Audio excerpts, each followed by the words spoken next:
Howdy there, YouTubers and Facebook friends and family. It is January 5th.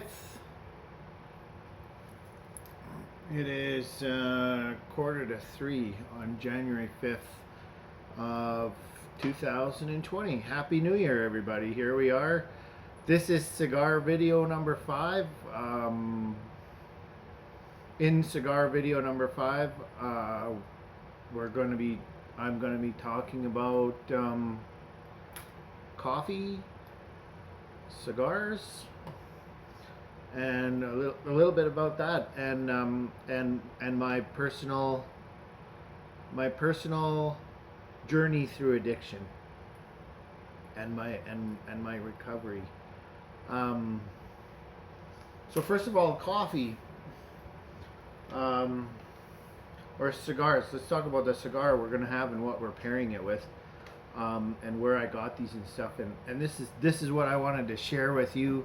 Remember in cigar video, I don't know if you watched cigar video number 4, but I said I got a real treat, and these are Romeo and Julieta short Churchills. I got these at the best place.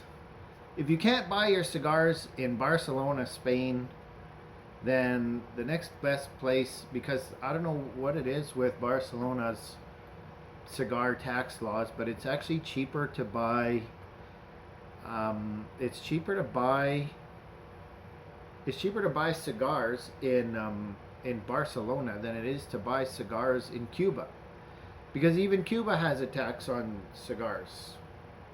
So Um, so these I got. These are Romeo and Julieta short Churchills. To give you an idea of the tax differences um, in and around the world, or Rome or duty free versus, let's say duty free versus Canada. I bought these 3 short Churchills. They come in a 3-pack. I've already had 2. And that's why I knew I had one. And I told you in the other video, I told you I had one out in the field, and I was like, this is not a cigar that you just take out in the field and when you're hunting and have a. I mean, you could. It's enjoyable. I enjoyed it, but I mean, you wouldn't want to get distracted from enjoying it. So these are the short Churchills, Romeo and Julieta short Churchills. I got 3 of these in a package for 35 euros. So to give you an idea of the difference, I wasn't able to find the short Churchills at my tobacconist.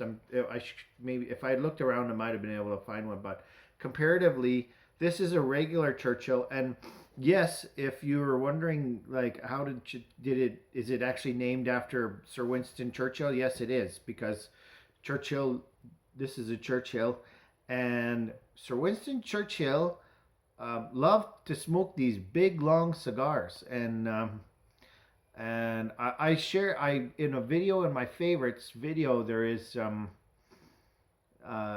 video there that explains. I did watch a video recently. I think I favorited it under cigars, and it explains how the naming of the cigars and why they're named the way they are. Anyways, to give you a comparison, this is there is a short Churchill versus a regular Churchill. These are $40 for one. $40 Canadian for one of these, and these are fantastic cigars. These are, you know what? I had a, I did, you know, I am a beginner cigar smoker still, and I smoked a Romeo and Julieta, a number two, and I had this bitter taste, and it was tarry, and I thought, oh, these aren't they weren't my favorite at the time, and I had a good Partagas, and the Partagas became my favorite. They're really good too, and duty free is a great place to buy them. Unfortunately, there's a limit to what you can buy duty free. But anyways, um, these are really good, and the reason why I had that really bitter experience, um, if I had that negative experience having that Romeo and Julieta number 2, is because I was smoking it too fast and drawing too much, too quickly, and the it was making the cigar bitter, and and yeah, and that ruined that tainted my idea of what I thought Romeo and Julieta. I thought, oh, these are not as good as, but I had one of these out in the field, and I was like, I should have sat at home and enjoyed this. These are really good. And now I know why these are one of the most popular Cuban cigars out there. They're priced fairly. They're priced fair. Comparatively, a Partagas is more money. Um, Partagas is more money.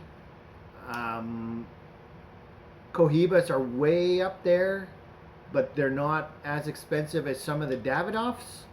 Davidoffs are like, I mean, you can buy $100 Davidoff, and it's completely out of my league there. But anyways, I have some very favorited videos on understanding cigars and some basic videos on cigars. So what I am pairing, I'm having this one. I'm gonna save this one for another day, but this is the one I want to share with you, the short Churchills. And what I am pairing this with is, in Rome, we picked up some coffee, and I tell you, some people like their coffee, they just brew it in a regular American, they like American coffee. But I tell you, if you're gonna have Italian coffee, you need to buy one of these. This is like a giant espresso machine. And how this works is you put the water in the bottom, and the coffee goes in a holder in the middle, and there's like a tube that it's like a press, or it's like almost like a giant espresso machine. And this is how you have Italian coffee. This is how you have it. This is how you make Italian. This is how the Italians make their coffee. They make them with one of these. I bought this at the Italian store. These are not cheap. This was like $80 or $90, I think I paid for this one, and it only brews 2 cups of coffees. And you know that. And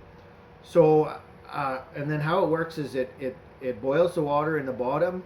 There's a pressure release valve here if it gets plugged, and it does, so it doesn't blow up, because basically it's like a pressure cooker, and it pressures up the coffee and shoots it up through a tube, and then it hits the lid. I'll show you when it's empty. It doesn't hit the lid. It comes up this tube, and then it drops it down into here, and so I'm pairing my cigar with some, and this is Lavazza. We got this in Rome.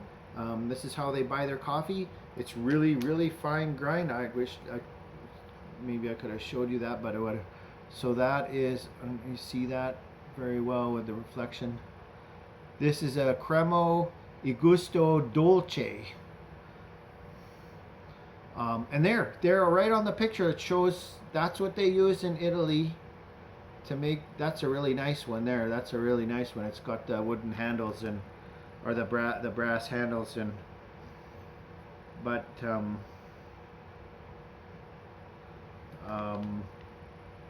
so we're having this Crema Gusto Dolce, and so I've made this. As you can see, it's almost like a cloudy. It's not like a clear It's not like a clear coffee. It's like almost cloudy, like espresso, really. And I'm having some eggnog. I like cream in my coffee. I don't know, maybe the Italians don't put cream in their coffee so much, but I'm putting eggnog. And the reason why, and I thought this would pair with a cigar really well, coffee with eggnog in it. So, forgive me while I get a spoon.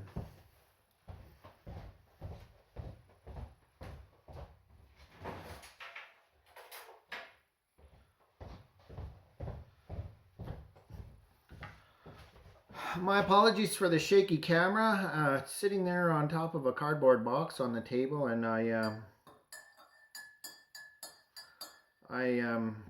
don't have a professional camera yet. I'm working on it. So anyway, so that's the coffee I'm having with my Romeo and Julieta short Churchill. So I got my handy dandy cutters here.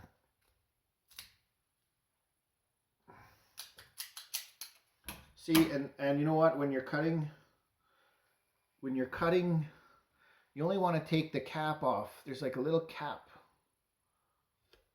on the end of the cigar.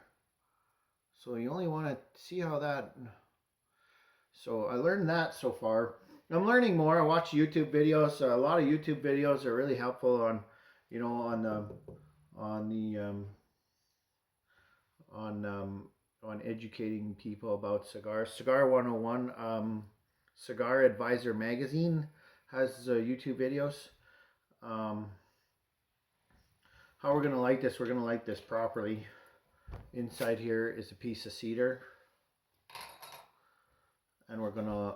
This is my Tommy Bahama lighter. It matches my humidor. And stay lit, buddies. This is a 4-jet cigar lighter.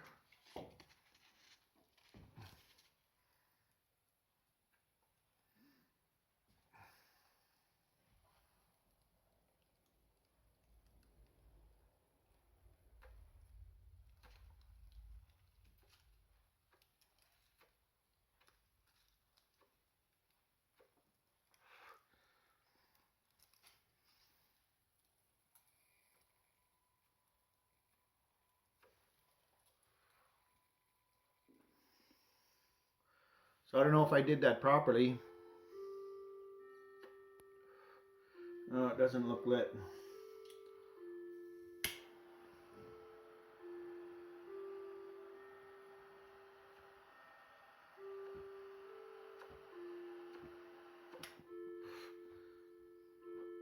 And what I learned, which I just forgot to do, was you're supposed to singe so the binder seals into the filler. So I didn't do that, and I'll try to remember to do that with the next one.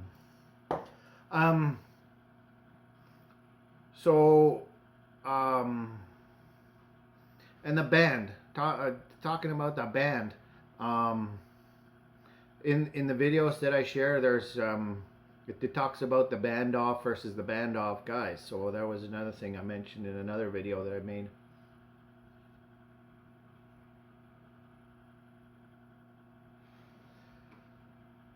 So anyways, it is January 5th. It is my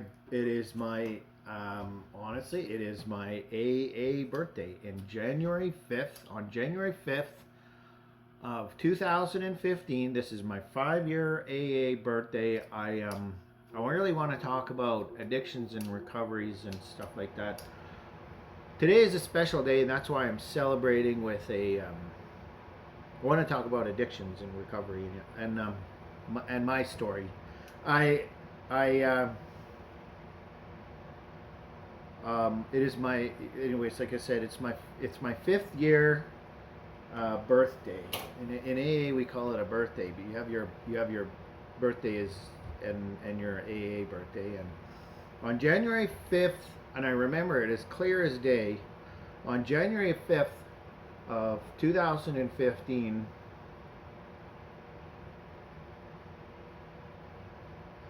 I walked in to AA, and I walked into AA. It was a noon meeting at the Baptist Church in Edmonton, and I walked in there and I said, I can't do this anymore. I had I had come to the end of my rope. Um, um, it's funny. I couldn't quit drinking, but I had in 2012, 3 years prior, I had quit smoking, which is another battle with another addiction that I had was smoking cigarettes, not cigars, cigarettes, and my, I think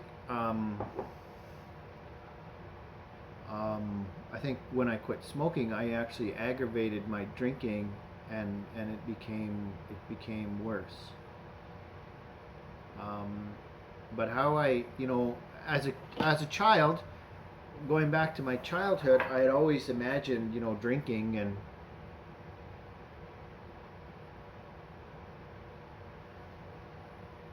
drinking. My parents drank, and um, I thought it was something adults did, and I actually got drunk when I was about 10 years old. And well, my mom and dad, that was the first time I got drunk, and I thought, wow, I thought I was having a blast. I went to bed, and I went to bed, and everything was fine the next day. And I never, I was 10 years old when I first got drunk, and I got into my dad's beer, and I only had like 2 beers, and I was plastered. But moving on, I got into my teens, and smoking and drinking was always a glamorous thing, and was associated with adulthood, and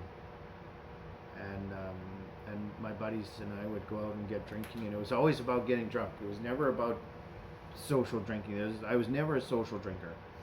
It was always about getting drunk. So I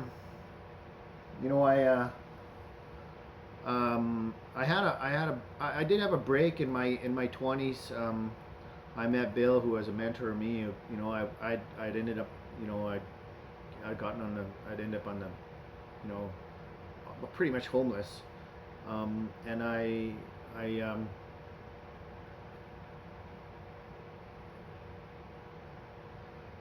so I didn't really drink much between in my mid 20s, and then my late 20s. I reconnected with some friends, and I you know hanging out with people and stuff. It was drinking was it was a social thing, but it was always about getting drunk, and it was it just. So fast forward, drinking socially became drinking at home.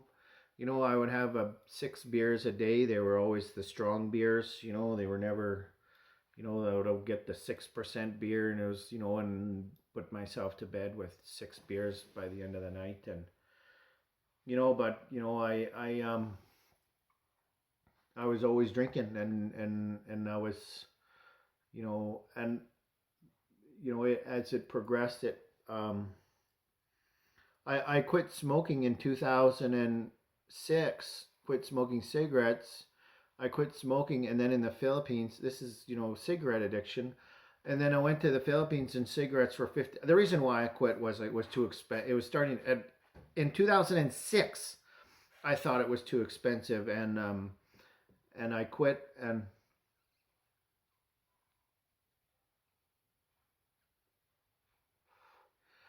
I quit in 2006, and because it was too expensive, and I think my motivation for quitting was not all there, because when I went to the Philippines, cigarettes, you could buy a pack of cigarettes for 50 cents. 50. It was, and beer. a beer was 25 cents, and so I was, drinking and smoking in the Philippines, and I was like, oh, when I leave the Philippines, I'll quit. And I was only in the Philippines for a month, but it did, in 2010 I went to the Philippines, and it took me until 2012 to quit again, and I think maybe I substituted.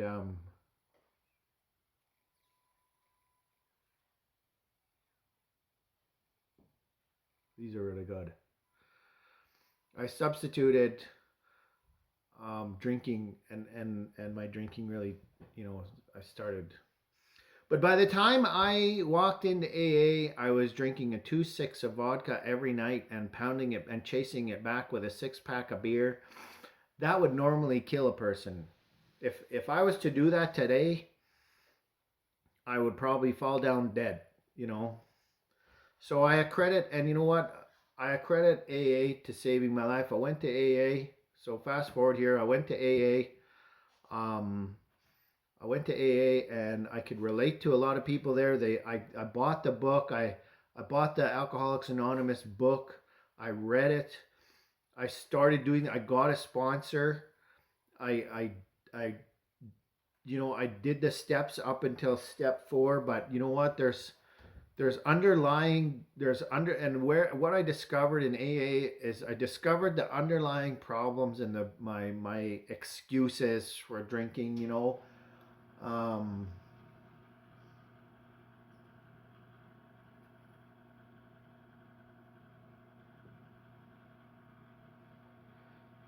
I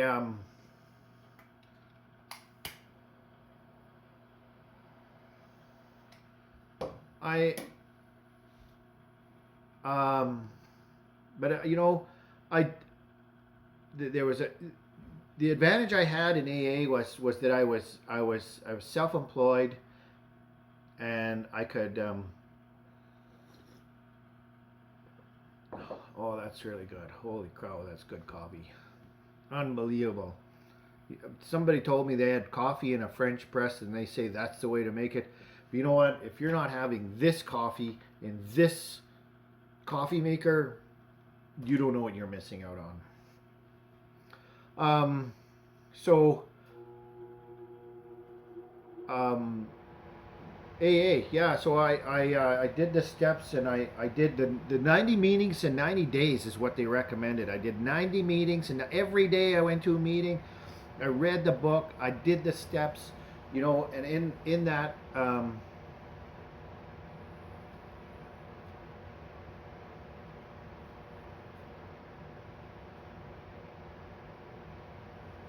in those in those in doing the steps and in following the program, I found I I I discovered the solution to my drinking. I so you know a lot of people, and I okay, so cigars. Um, what prompted me to start smoking cigars? I always did enjoy cigars, or cigarettes. I enjoyed cigarette smoking because certain aspects, and I didn't enjoy smoking cigarettes because I was addicted to cigarettes, and that's why I quit. I didn't, I read Alan Carr. In order to quit smoking, I actually read Alan Carr's Easy Way to Quit Smoking, and for me, that took away a lot of the brainwashing. It took away a lot of the brainwashing, and I shared it with a friend who also smokes, and he said, "Oh, the book is repetitive." And I, oh, well, did you get the message? And I don't. Anyways, he still smokes, so I don't know. Worked for. It took away the brainwashing, which was important. And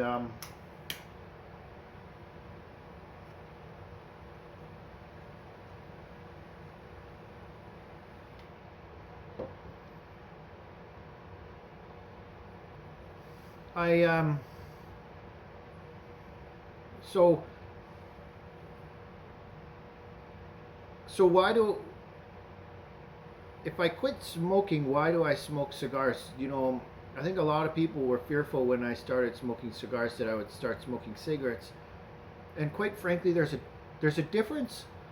The way I would describe the difference between somebody who smokes cigars and somebody who smokes cigarettes is almost like a cigarette smoker on one side is like either like I could compare it to a crack addict or an alcoholic. You know, that's kind of, and I can, and the reason why I see it this way is because of my experience and my wisdom in the depths of addiction and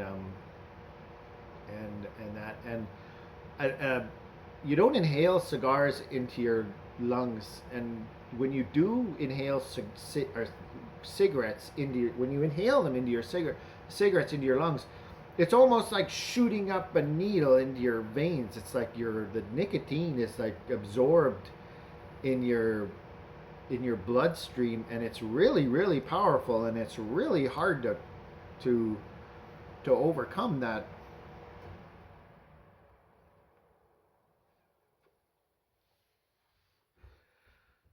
It's really hard to. There's more nicotine in this cigar than there is in a. There's probably about as much nicotine in this cigar as there is in probably 5 or 10 cigarettes. But I'm not injecting this into my veins via my lungs. You know what I mean? I'm not injecting this.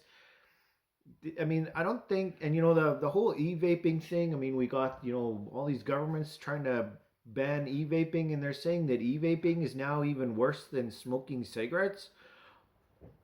Why am I not surprised? I don't think you're supposed to be inhaling anything into your lungs other than oxygen. That's not what it was meant for. You know. So so what I compared there to is the difference between somebody who smokes cigars is like the guy who enjoys a glass of whiskey a week, or you know, a glass. He's got a $65 bottle of scotch, Canadian. I mean, they're a $65 bottle of scotch in the United States is only $40. I mean, we're getting ripped off in Canada, you know. But anyways, you know, somebody who smokes cigarettes is no different than an alcoholic. You know, be honest with yourself. You're injecting this shit into your lungs. You're causing your brain to crave nicotine. The only reason why people smoke cigarettes is for the nicotine. That's it. You know.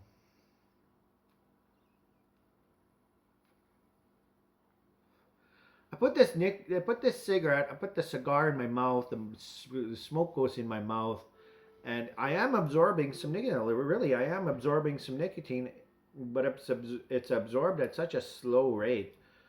It's not like injecting heroin into your veins at all. So you know, so going back to my addiction, you know, alcohol. In the past 5 years, have I not had a single drink? In the first 4 years, I didn't touch alcohol at all. In the fifth year, towards the end, I went to Rome, and you know, it's kind of hard to go into some of those cafes, and you know, I tell you, experience I had in Rome when I went into a cafe. I I, Annette and I were with Annette and I were with her friend, and they ordered a glass of wine each. And I went to the cooler. It's kind of like it's a cafe, and they have a cooler where you can get, you know, and in the cooler they've got alcoholic drinks and non-alcoholic drinks. You know, they've got like Orangina and stuff like that. So I grabbed this drink. It's like an Orangina, um, and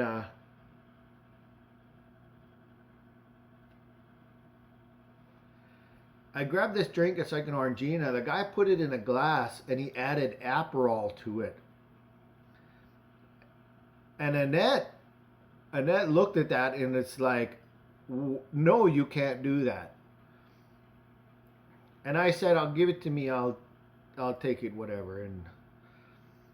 and I had it, and so the Aperol was diluted with the Aperol was diluted with a with a non-alcoholic drink, and I thought I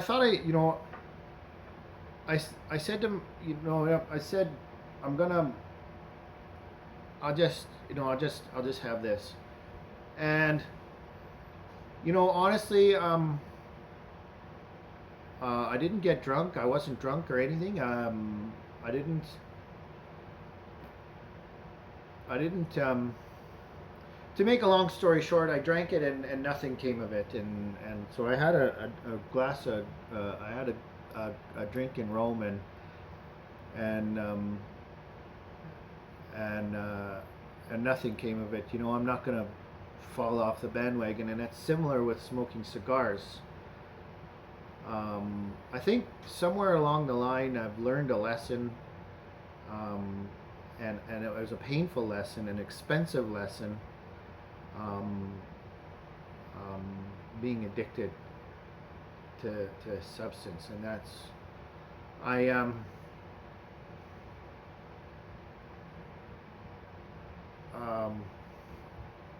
I really need to get a video editor. I don't drink. I don't smoke. I don't smoke cigarettes. I can smoke a cigar and not, and not run out and buy a pack of cigarettes. I'm not gonna. There's an awareness that comes from experience, and it's a wisdom. It's a wisdom, is what it is. You can have all the education and you want, and unless you apply that education, it doesn't equate to wisdom. So, you know, um, so 5 years on, I've probably had about 10 drinks in my life, all within all the drinks I've had. I've been within the last year. Is it safe for me to drink? That is. Let me put it this way: addiction is such a dark, and it's so fresh in my memory. How negative an experience that was.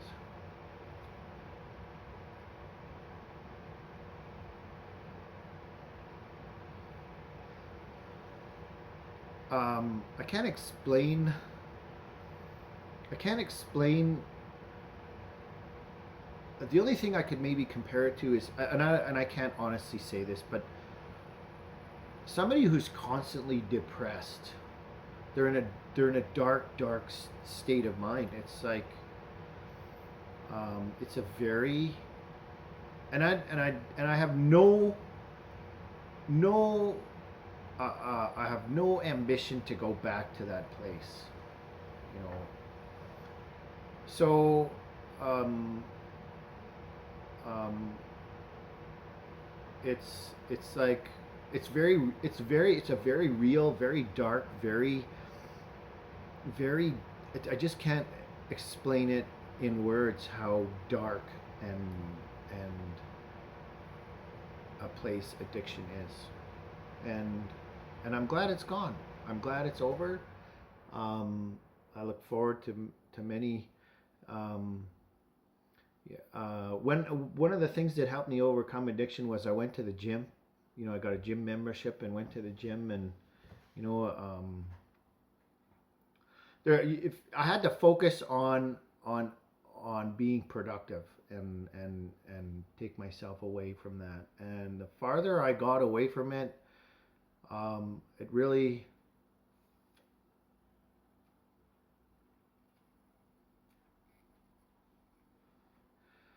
The farther I got away from my addiction, the better I felt.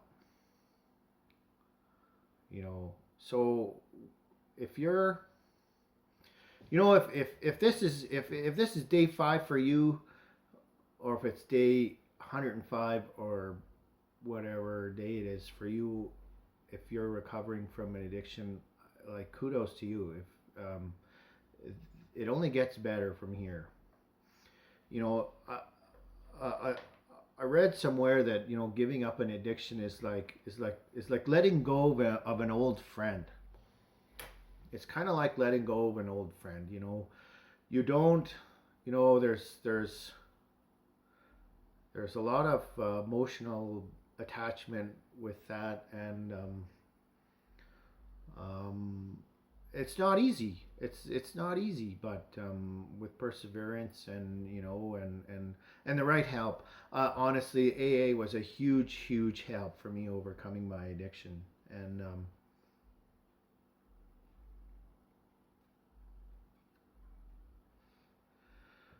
will I have drinks in the future? A friend of mine, Bill, he was since passed away. He had a problem with addiction. He was an alcoholic for. He could never overcome smoking cigarettes. I think what happened to him is he quit drinking and cigarettes became his best friend. But um, and he struggled with quitting smoke. He always wanted to quit, and he struggled with it for so long, and it, eventually it did him in. It really affected his health, and he succumbed to bad blood circulation and diabetes and all that stuff. And a lot of it has to do with being overweight and stuff like that, and you know and heart disease. He had heart disease, and that's normally caused by smoking cigarettes. And it's like you know my one of the things that helped me motivate quitting smoking was my grandpa he had he had he had smoked from when he was a teenager until he was about 50 years old, and he still ended up getting I think it was lung cancer. He passed away from it, and but I mean he was 90. He lived. Had he maybe not had quit smoking, he had bad blood circulation, and smoking definitely causes bad blood circulation too.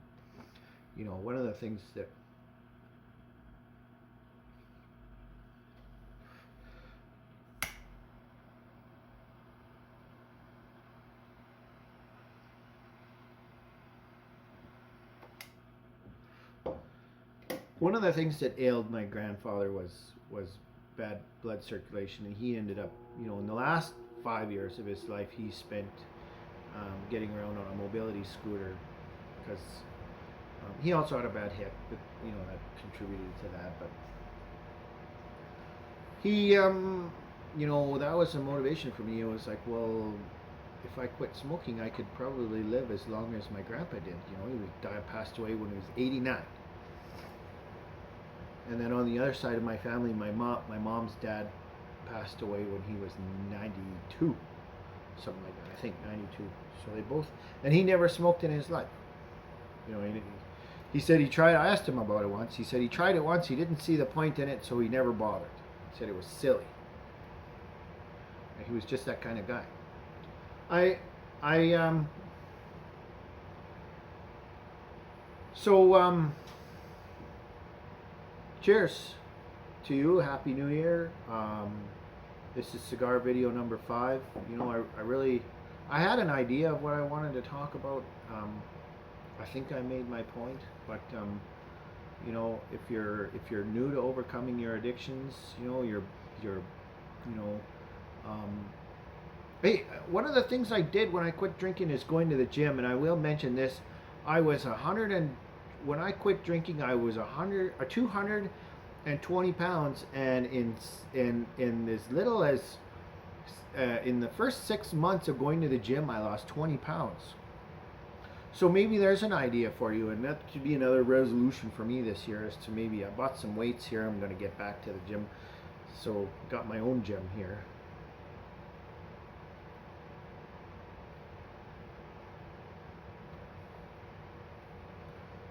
And so I'm going to go and enjoy the rest of my cigar here.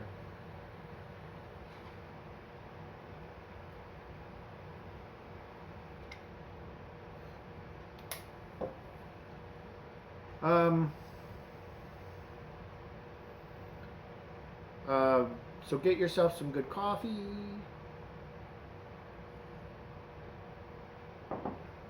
Good cigars. Here's to you overcoming your your overcoming your challenges this year, and here is to um, your any resolutions you've made this year. Hope you have good progress in that, and you know, and you know, if I can overcome my addictions, you know, you can too. It wasn't. It's not going to be easy, but you know, I didn't start smoking cigars until after I had quit drinking, and I had quit smoking cigarettes for 10 years. I didn't start smoking cigars until 2016, and